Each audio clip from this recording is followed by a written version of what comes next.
तो एक सवाल दिया गया है, दो चर वाले रैखिक समीकरण युग्म का सवाल है। m plus n into x m minus n into Y बराबर m square minus 2mn minus n square. और दूसरा समीकरण m plus n into x plus y बराबर m square plus n square.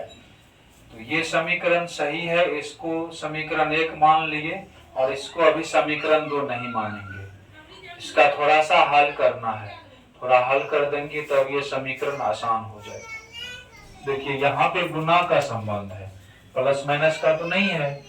तो m प्लस एन में x Y से गुना है, बारी बारी से गुना करेंगे। इस m को x से गुना कर देंगे तो क्या हो जाएगा mx। इस m को y से गुना, प्लस गुना प्लस प्लस my। ये n को एक बार x से गुना करेंगे तो प्लस nx। इसी n को एक बार y से गुना करेंगे तो प्लस ny बराबर m square plus n square. अब यहां से x वाले पद को एक तरफ कर लेते हैं, x वाले पद को एक तरफ कर लेते हैं और y वाले पद को एक साथ लिखते हैं एक जगह। x वाला एक जगह, y वाला एक जगह। ये दोनों में देखिए x कॉमन है तो क्या बच जाएंगे m प्लस n। ये दोनों में y कॉमन है तो m प्लस n बच जाएंगे और आपका समीकरण जो था वो बन के तैयार हो गया। अब इनका हल आसान होगा। देखिए इनमें भी प्लस है और इनमें प्लस है, दोनों समीकरण को हल करेंगे। 5 विधि बताए हैं, पांचों में से किसी भी विधि से हल कर सकते हैं। यहाँ पर हम इन समीकरण को लुप्तीकरण विधि से हल करते हैं और उसमें एक चर को लुप्त करना होता है, एक चर को लुप्त करना होता है। और यहाँ पर देखिए ये तो लुप्त होगा नहीं, यहाँ में माइनस में है, यहाँ पर प्लस में है। कौन लुप्त होगा यहाँ पर? x वाला, x वाला लुप्त होगा, केवल घटा देंगे तो हो जाएगा। तो भाषा लिखेंगे समीकरण 1 और 2 को, समीकरण 1 और 2 को हल करने पर, समीकरण 1 और 2 को हल करने पर समीकरण 1 है m plus n into X और m minus n into Y बराबर m square minus 2mn minus n square. दूसरा समीकरण है m plus n into X, फिर plus m plus n into Y is equal m square plus n square. यहाँ से lining कर देंगे, इसको घटा देते हैं, लिखेंगे घटाने पर प्लस का माइनस, प्लस का माइनस, प्लस का माइनस, ये प्लस में ये माइनस में कैंसिल। अब यहाँ पे जो बच गए हैं m minus n y minus m plus n y बराबर। अब यहाँ से देखिए m स्क्वायर प्लस में m स्क्वायर, ये पूरी टर्म में माइनस हो जाएगा, क्या हो जाएगा? पूरा टर्म माइनस हो जाएगा। ये प्लस भी क्या हो जाएंगे? माइनस हो जाएंगे। यहाँ से m स्क्वायर और एक लाइन इसको लिख लेते हैं ना तो इससे ज्यादा बेहतर हो जाएगा। m स्क्वायर यहाँ से लिख लेते हैं m square minus 2mn minus n square. ठीक है, ये पूरे टर्म ना माइनस होगा, पूरे टर्म माइनस होगा, m square plus n square. यहां से दोनों में कॉमन देख रहे हैं, क्या कॉमन है? y, m minus n minus m, अब प्लस गुना minus minus m, y common हो गया, M square minus 2mn minus n square minus m square minus n square. यहां से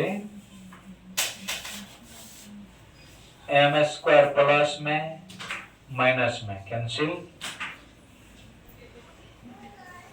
यहां से एगो m प्लस में एगो माइनस में, एगो n माइनस में बच गया और एगो n माइनस में, तो एक आ एक दो गो n माइनस में हो गया 2n माइनस में 2n, साथ में क्या बचा y 84।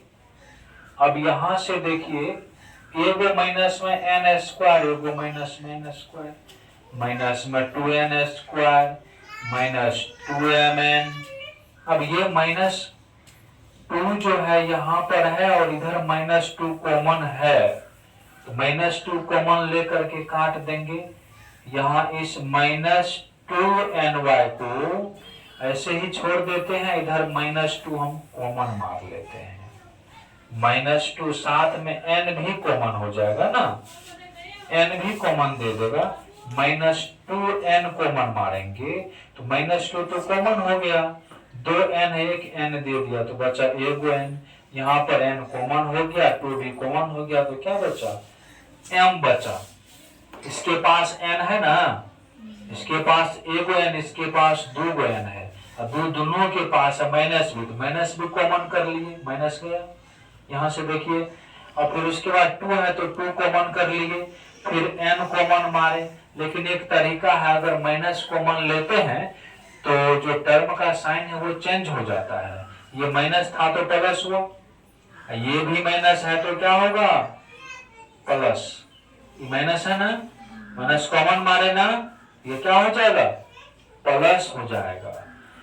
अब देखिए ये माइनस और ये माइनस क्या हो जाएंगे कैंसिल, 2n और 2n क्या हो जाएंगे कैंसिल। आपका y बराबर क्या बचा n प्लस m लिखिए या कि m प्लस n लिखिए, ये आ जाएगा, ये आपका एक आंसर हुआ होगा। ये मान जो है उसके बाद y बराबर जो हमारा निकल के आया है m प्लस n, कहिए कि n प्लस m वही चीज है, m plus n plus m समीकरण किसी में भी रख सकते हैं, 2 में रखेंगे तो थोड़ी आसानी हो सकता है, समीकरण 2 में रखने पर, 2 में रखने पर, अब 2 में रखते हैं तो समीकरण 2 में क्या करता है m plus m into x, और हमें y के जगह ना रखना है m प्लस n, y के जगह क्या रखेंगे m प्लस n बराबर m square plus n square. यहां से ये दोनों देखिए सेम चीज है ना, है जब सेम चीज है और गुना में भी है दोनों, तो दो को सेम चीज रहता है तो क्या कर देते हैं स्क्वायर, m प्लस n का क्या हो गया स्क्वायर बराबर m square plus n square. अब स्क्वायर हो गया तो इसको क्या करेंगे a प्लस b के होल स्क्वायर पर तोड़ देंगे, या इसको हम उस साइड लेके चल जाते हैं m plus n into x बराबर m square plus n square, a plus b का होल स्क्वायर क्या होता है a स्क्वायर, इसको a प्लस b का होल स्क्वायर पर तोड़िए, a square plus 2ab plus b square है ना। लेकिन इसको हम लोग उधर लेके गए हैं, उस तरफ लेके गए हैं, तो एक बार इसको लिख देते हैं m प्लस n का स्क्वायर, इधर प्लस में था उधर गया तो माइनस में, m प्लस n इधर गुना में उधर जाएंगे तो भाग में, तो m square plus n square, साथ में इनको हमें a प्लस b का होल स्क्वायर पर तोड़ना है इसको m प्लस n को, तो क्या होगा a square plus 2ab plus b square हो गया, यानी m प्लस n को a प्लस b के रूप में तोड़ेंगे तो m square plus 2mn plus n square, बट्टे में m प्लस n, ये गुना में है ना, इधर आएंगे तो भाग में, तो x बराबर जो आपका निकल के आ रहा है m square plus n square, minus से सब में गुना, minus m square minus 2mn minus n square बट्टे m प्लस n। अब देखिए कौन कौन कैंसिल हो रहा है, m स्क्वायर प्लस में m स्क्वायर माइनस में, n स्क्वायर प्लस में n स्क्वायर माइनस में, तो x बराबर जो है ये हमारा निकल के आ जाता -2mn बट्टे m प्लस n, -2mn बट्टे m प्लस n, ये आपका x का मान निकल करके आता है। क्या निकल के आता है? -2mn बट्टे m प्लस n आ रहा है।